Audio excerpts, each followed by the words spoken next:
Hello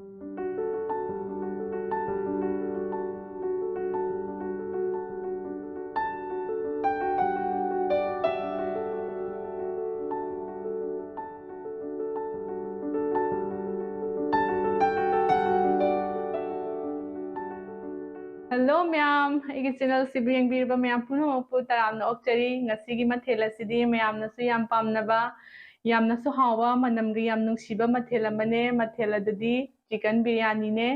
अदो हौजिक ईद मतमसु यौसलए ईद मया ओइसलए अदुना ma'am ना गेस्ट लापदा स्पेशल ओइनसु सर्व तौबा याबा बिरयानी ने अदो आई याम हाउना थोंजरअगे मैम वीडियो से स्किप तौदना मखा ताना लोइफाउ येंबियो अदुदी आई याम हाउना थोंजरअगे मैम थोंबा हौरसे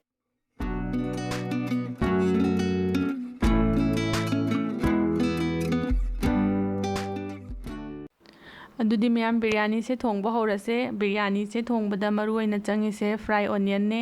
अदो फ्राई ओनियन से सेमनबा आई तिलौ खरा सोइदोकचरगा थम्मे हाना अदुगा तिलौ से सोइदोकपै मोंग से आई मैम दा हाइफेटंग हाइजगे तिलौ सिगी मनिंग थंगबा सरु अकनबा से लौथोकपियु अखोइना फ्राई तौबा मतमदा चांग मानना मुन्नबा सिंग चनन से हाना पेसेम फिसे इसिंग खितंग हाइगे याम दिना ते खितंग खता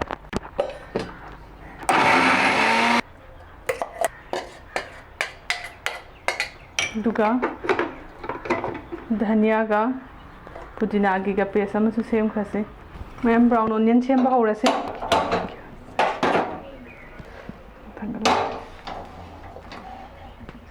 खांसारे थाव हैरसे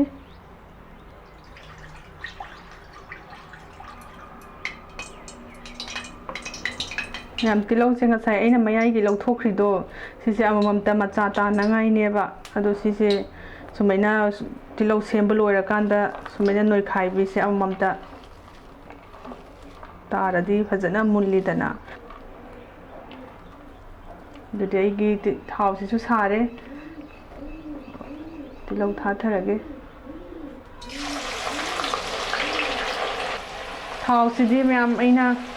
हाइजद्रे थाव चांग सिदि या डीप फ्राई तौबगी चांगदो दुगी चांगदा दुम हापिरो खरा यामना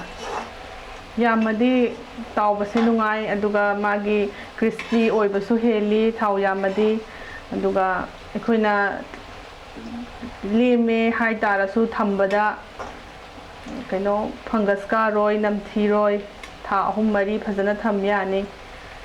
अदुगा डीप फ्राई तौरगा अखोइगी मयाइगी कइनोदो लौथोखरदि अखोइना था मरी मंगा कैम काइदबि थमखिबा यानी मैम सिगी चांगसिदा लौथोकपियो ब्राउन ओइद्री हाइना दुम ngौ लैरदि कासलकनी मागी तिलौ सिना सारिंखै मागी मचू से ओलखिनेबा लौथोगा मैदे लौथोआ थमसु दुना सिगी चांगसिदा खoi लौथोकपिरगा सुमिना चाइथोगा थम्बियो मैम मैरिनेट तौबा हौरसे आइगी सासे किलो अमा फादे ग्राम 500 खक्तनी केजी मखायम खक्तनी आई थोंगदबा पात्र अदुदो ओइना मैरिनेट तौखरगे सा किलो मखाय अमसिदा धनिया पाउडर चमच अमखक अदुगा मोरोक सादबा खोइगी काश्मीरी मिर्ची मोरोक सादबदो मचुगिदो दु चमच अमा देगी हल्दी चमच अमा थुम सिदी चांग अमदा दुम चमच अमगा खितंग हेलले गरम मसाला चमच अमा बिरयानी मसाला से चमच अमा अदुगा से धनियागा अखोइ फदिगोमगा कइनोगा पुदीनागी पेस्ट सेमखिबदुने सिसु चमच अहुमुक हापखरगे सिंग चनम चमच 2 अदगी दही से चांग से केजी अमा ओइरगना ग्राम 200 ना यानी अदुगा केजी मखाय ओइरदि ग्राम 100 अदुगा ओनियन सिदि हापिंखै हावरे एदि ओनियन सिदि खरा यामना हापगे ꯑꯗꯨꯒ ꯃꯣꯔꯣꯛ ꯑꯇꯦꯛꯄ, ꯑꯗꯨꯒ ꯅꯤꯝꯕꯨ ꯃꯍꯤ ꯈꯤꯇꯪꯈꯛ, ꯅꯤꯝꯕꯨꯒꯤ ꯆꯥꯡꯁꯦ ꯀꯩꯅꯣ ꯇꯧꯕꯤꯌꯣ,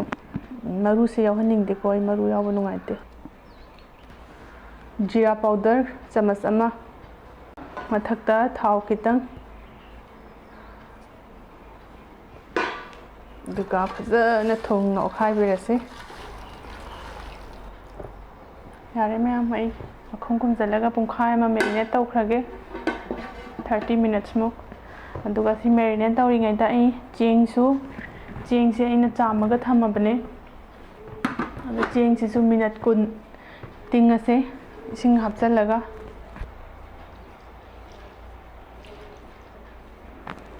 ꯌꯥꯔꯦ,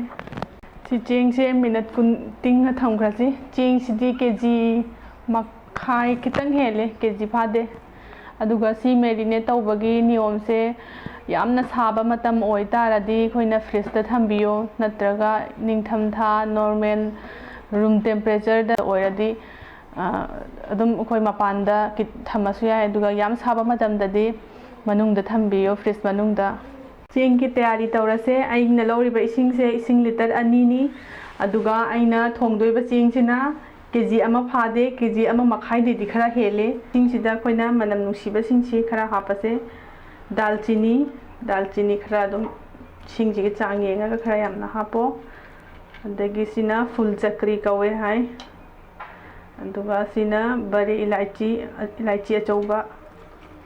ꯖꯥꯕꯤꯇ꯭ꯔꯤ, ꯕ꯭ꯂꯦꯛ ꯄꯦꯄꯔ,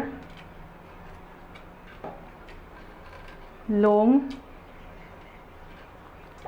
इलायची, तेजपत्ता। थुमसिदी यामना हापेंखै फरे, महीसे अखोइना लौगदब नत्तबनिना चेंगदा चुफौदोइसिदि थुम खितंग खक्तनी। अदुना थुमसिदी चमच 3-4 बो हापगे। मैम इसिंग सौरे, चेंग हापसी। चेंगसे याम कुइना इसिंगदा सौहल्लोय, मिनट 4-5 मुक्तंग।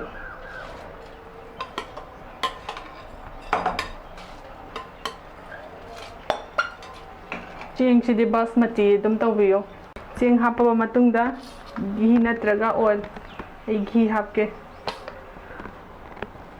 चमच 2 मुक। अदु सिसे आई मिनट 4-5 मुक्तंग सौगलहनगे, अदुगा लौथोके। मई चेंग से सौगले, लौखलसी यारनी। लौखलपै चांगसे 30% 40% मुक्तंग थोंगदबनी, अदुगा लौखलसी। आई मुथलगा सिदा थांगथरगे। मैम सी मथक्ता अदुम सुमैना चाइरगा हापख्रसी चेंगसी।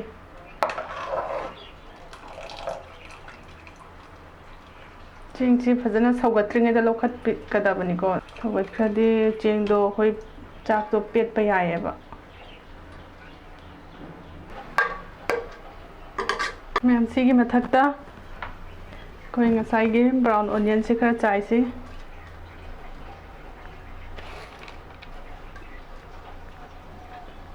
तुगा मोरोक अतेक्पसिसु खरा हापके मथक्ता। घी सु खरा हापके मपानदा मथक्वाइदा। तुगा पुदीना,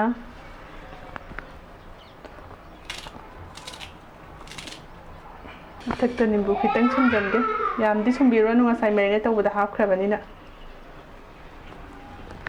दुदी मैम मई थागलसे। मागी नियम से दम बिरयानी की नियम से ही हाइजरके।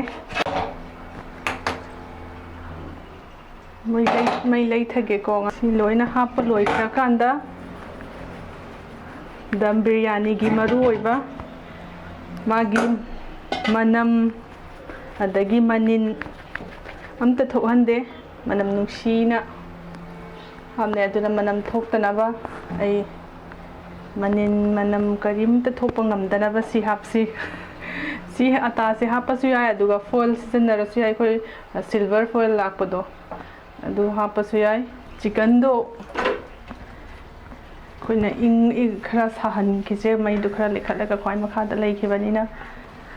ꯃꯅꯤꯟ ꯆꯠꯇꯅꯕ ꯃꯈꯨꯝꯁꯦ ꯇꯥꯏꯠ ꯑꯣꯏꯅ ꯁꯨꯃꯥꯏꯅ ꯅꯝꯁꯟꯈ꯭ꯔꯣ꯫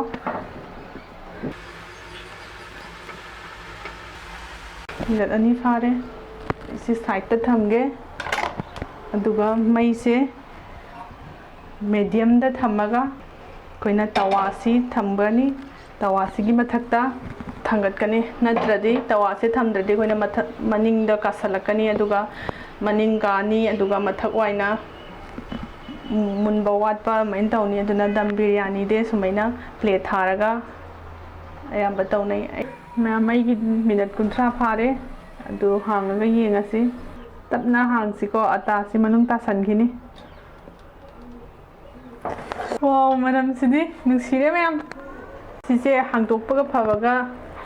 ꯆꯥꯛꯁꯤ ꯀꯣꯠꯊꯣꯛꯑꯣꯏꯒꯦ ꯃꯤꯅꯠ 3ꯃꯨꯛ ꯃꯩ ꯃꯨꯊꯠꯂꯒ ꯈꯨꯝꯖꯤꯜꯂ ꯊꯝꯁꯤ ꯑꯗꯨꯒ ꯃꯤꯅꯠ 3ꯃꯨꯛ ꯃꯇꯨꯡꯗ ꯑꯩꯈꯣꯏ ꯆꯥꯛꯁꯤ ꯀꯣꯠꯊꯣꯛꯄ ꯌꯥꯔꯅꯤ